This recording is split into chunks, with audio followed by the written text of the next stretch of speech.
Welcome to Pragati education 24। आप सभी का एक बार फिर से स्वागत है आपके अपने यूट्यूब चैनल प्रगति एजुकेशन 24 में। आज हम बात करने वाले हैं संविदा कार्मिकों के बारे में।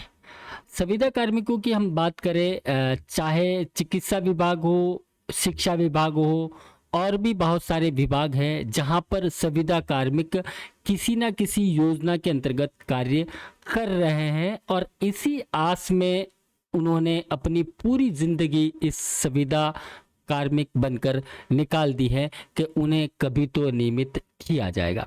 हालांकि संविदा नियम 2022 पिछली सरकार द्वारा बनाए गए थे और इस सरकार द्वारा इम्प्लीमेंटेशन अगर किया जाता है तो दीपावली के बाद में भी पॉसिबिलिटी है कि चिकित्सा विभाग के ऐसे कार्मिक जिनको 9 वर्ष पूर्ण हो चुके हैं उन्हें नियमितीकरण मिल जाए। बढ़ते हैं हमारे उस लेटर की तरफ जो अभी जारी किया गया है। देखिए, ये लेटर जो जारी किया गया है 21/10/2024 1747 नंबर का ये लेटर है। आप लोगों ने लेटर देख लिया होगा। कुछ कन्फ्यूजन थे वो एक बार आप देख लीजिए। देखिए, मुख्य चिकित्सा एवं स्वास्थ्य अधिकारी समस्त जिले को ये लेटर लिखा गया है और हमारा मानना है कि संविदा कार्मिकों के लिए चिकित्सा विभाग के जो संविदा कार्मिक है उनके लिए ये अंतिम लेटर हो। इसके बाद डायरेक्ट जो है नियमितीकरण का, यानी कि जो पीओपी है, प्लेस ऑफ पोस्टिंग, डायरेक्टली जो नियमितीकरण की कहानी कब से गढ़ी जा रही थी वो आ जाए, यानी कि ये अंतिम लेटर हो। इसके बाद कोई लेटर संविदा कार्मिकों को ना मिले, इसके बाद डायरेक्ट वो नियमित हो जाए।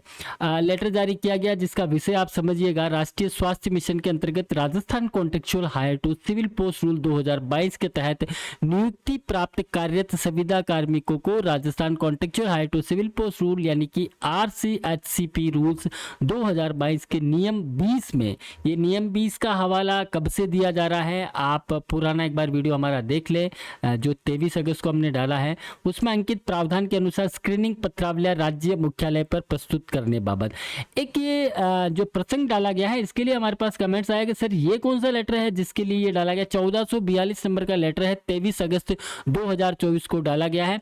पहले उसको समझ लीजिएगा कि ये जो लेटर आप लोगों ने अभी देखा है कि राज्य मुख्यालय पर जो है दिनांकवार कार्यक्रम इन्होंने निर्धारित किया कि किस किस जिले को बुलाया गया है, वो कौन सी फाइलें हैं, वो कौन से कार्मिक हैं जिनको यहाँ बुलाया गया है। तो उसकी अगर मैं बात करूं तो देखिए, यहाँ पे जो CSR रूल्स का एक लेटर दिया गया है, एक आप देख लीजिएगा, 1442 नंबर का लेटर है। इसको मैं थोड़ा जूम कर लेता हूँ ताकि आप लोगों को दिख जाए। मैं पहले इस हवाले की बात करता हूँ, उसके बाद आगे हम बढ़ेंगे। वीडियो को ज़्यादा लंबा ना करते हुए हम मेन मुद्दे की बात कर लेते हैं। 1442 नंबर का वो लेटर ये है, 23 अगस्त को जारी किया गया था। समस्त मुख्य चिकित्सा स्वास्थ्य अधिकारी राजस्थान को लिखा गया था। विषय सेम है, राष्ट्रीय स्वास्थ्य मिशन के अंतर्गत यानी NHM के अंतर्गत जो कैंडिडेट कार्यरत है जो Rajasthan contractual hire to civil post rule में ले लिए गए हैं और नियम 20 के अंकित प्रावधान के अनुसार पात्र और अपात्र कार्मिकों की इन्होंने सूची मांगी थी, जिसमें 2 प्रसंग और दिए गए थे। इस लेटर का हवाला दिया गया था। मेन हम बात करें तो ये जो है सूचना पहले भिजवाई दी जा चुकी है और राष्ट्रीय स्वास्थ्य मिशन के अंतर्गत 9 वर्ष या इससे अधिक अवधि की संतोषजनक सेवा दिनांक 1/4/2023 को पूर्ण कर चुके कार्य संविदा कार्मिकों की पात्रता जांच कार्य संलग्न चेकलिस्ट के अनुसार किया जाए। यानी कि ऐसे कार्मिक, यानी कि यहाँ पे देखिए एक नोट दिया गया था, ये हमने पहले भी वीडियो में बताया था कि वर्तमान परिप्रेक्ष्य में ऐसे कार्मिक जिन्हें Rajasthan contractual hire to civil post rule 2022 के नियम 20 में उल्लेखित एक नियम है उसके वित्तीय वर्ष 2023-24 यानी कि ये जो एक साल है पूरा इसका लॉस किया गया है ऐसे कार्मिकों को जिनको इस 2024 के अप्रैल मार्च में 9 वर्ष पूर्ण हो रहे हैं। उन कार्मिकों को इसमें लाभ नहीं मिलने वाला है, केवल ये 2023-24 का आधार माना गया है, पूरे एक साल को यहाँ पे छोड़ दिया गया है। तो 2023-24 में जिन्होंने 3 वर्ष अपनी सेवा दे दी है, 3 वर्ष का मतलब यहाँ पे पूर्णतः 3 वर्ष को 1 वर्ष माना गया, यानी कि आपने ज्वाइनिंग से लेकर 2023 में 1/4/2023 तक 1 अप्रैल 2023 तक आपने अगर 9 वर्ष की जो है आपने सेवा अगर की है, कंटिन्यू सेवा अगर आपने की है 1/4/2023 तक इसका मतलब आपने सरकार को आपके 3 वर्ष दिए हैं। तो सरकार ने ऐसा माना है कि आपको अगर 3 वर्ष हो चुके हैं, 3 वर्ष का मतलब आप 3 वर्ष ना माने, आप माने 9 वर्ष, आपने 9 वर्ष की सेवा अगर इस डेट तक पूर्ण कर ली है तो आप पात्रता की सूची में आते हैं। तो कहने का मतलब आप इस लेटर को समझ जाएगा। इसके बाद हम फिर से चलते हैं उसी लेटर पर। तो जिन कार्मिकों को 3 वर्ष अपनी सेवा देते हुए हो गए हैं, यानी कि 9 वर्ष अपनी सेवा इस डिपार्टमेंट को लगातार दे दी है, वो नियमितीकरण की कगार पर है, उनकी सूची यहाँ पे मांगी गई है। देखिए, प्रशासनिक समक्ष पत्र दिनांक 23 अगस्त का जो अभी हम आपको बता चुके हैं, उसके निर्देशन में आपके द्वारा तैयार स्क्रीनिंग, यानी उसके निर्देशन में जो एक लिस्ट तैयार की गई स्क्रीनिंग की पत्रावलियां, मैं पात्र और अपात्र ऐसे कार्मिक जो 9 वर्ष की सेवा पूर्ण करते हैं, ऐसे जो नहीं करते हैं या 9 वर्ष होने के बाद भी कुछ उसमें कमियां हैं, तो उनकी सूची चेकलिस्ट प्रपत्र 1 और 2 की प्रमाणित हार्ड कॉपी और सॉफ्ट कॉपी एक्सेल में इन्होंने मांगी है। राज्य मुख्यालय पर प्रस्तुत करने के निर्देश प्रदान किए गए हैं और राज्य मुख्यालय पर स्क्रीनिंग पत्रावलियों के साथ जो स्क्रीनिंग पत्रावलियां राज्य मुख्यालय पर भिजवाई जानी है, उनके साथ निम्न अधिकारी आवश्यक रूप से उपस्थित होंगे। यानी कि मुख्य रूप से मुख्य चिकित्सा और स्वास्थ्य अधिकारी को वहां पे उपस्थित होने के लिए निर्देश दिए गए हैं। साथ में लेखाधिकारी और सहायक लेखाधिकारी को बुलाया गया है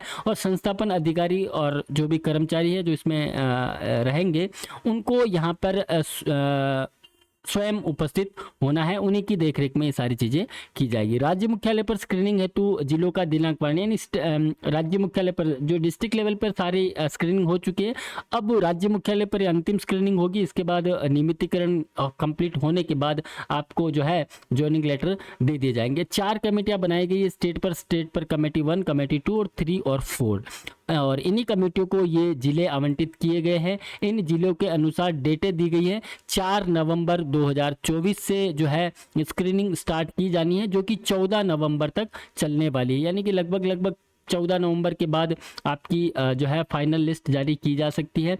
डेट के अनुसार आप लोग देख लें, जैसे 4 नवंबर को जयपुर प्रथम को बुलाया गया है और कमेटी 1 ये पूरा एक ही है, यानी कि 4 नवंबर को जयपुर प्रथम, जयपुर द्वितीय, सीकर और अलवर को बुलाया गया है। 4 कमेटियां हैं यहाँ पे देखने वाली। इसी प्रकार से 5 तारीख को दौसा, झुंझुनू, अजमेर, भीलवाड़ा, 6 को नागौर, टोंक, भरतपुर, धौलपुर, 7 नवंबर को करौली, सवाई माधोपुर, बीकानेर और चूरू, 8 नवंबर को हनुमानगढ़, श्रीगंगानगर, बाड़मेर और जैसलमेर, 11 नवंबर को जालोर, जोधपुर, पाली और सिरोही को, और 12 नवंबर को बुलाया गया बारा, बूंदी, झालावाड़ और कोटा को। साथ ही 13 नवंबर की हम बात करें तो टीएसपी एरिया बांसवाड़ा, चित्तौड़गढ़, डूंगरपुर, प्रतापगढ़ को बुलाया गया। और 14 नवंबर को राजसमंद, उदयपुर और राज्य मुख्यालय के जो कर्मचारी है उनका जो है स्क्रीनिंग का कार्य होने वाला है। यानी कि 4 नवंबर से 14 नवंबर तक आपकी स्क्रीनिंग हो जाएगी। उसके बाद देखिए एक प्रशासनिक जो प्रासंगिक पत्र है उसमें चाहेगी चेकलिस्ट जो है, उसमें प्रपत्र है, अन्य संबंधी आवश्यक प्रमाण पत्र जो है कर्मचारियों को Rajasthan contractual hire to civil post rule 2022 के तहत नियुक्ति हेतु पूर्व में तैयार की गई। यानी कि इससे पहले जो स्क्रीनिंग के लिए पत्रावलियां प्राप्त की गई थी, उन पत्रावलियों को राज्य स्तर से जिलों को फिर से लौटा दी गई थी।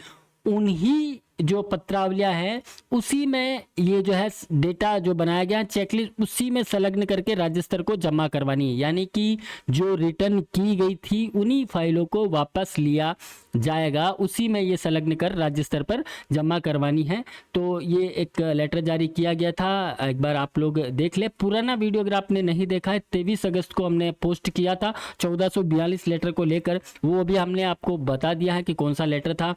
तो चिकित्सा विभाग के एनएचएम के अंतर्गत जो भी कार्यरत है एनएचएम कार्मिक जिनको 9 वर्ष की सेवा पूर्ण हो चुकी है 1/4/2023 तक, उनकी स्क्रीनिंग करके उन्हें नियमितीकरण के दायरे में लिया जाएगा। आप सभी को दीपावली के बाद यानी कि 4 से चालू कर रहे हैं, तो नवंबर में भी दिसंबर ये जो 2024 है ये आप संविदा कार्मिकों के लिए अच्छा सा गुजरे। मिलते हैं कि नहीं अपडेट के साथ, तब तक आप बने रहिए हमारे साथ। थैंक यू, धन्यवाद।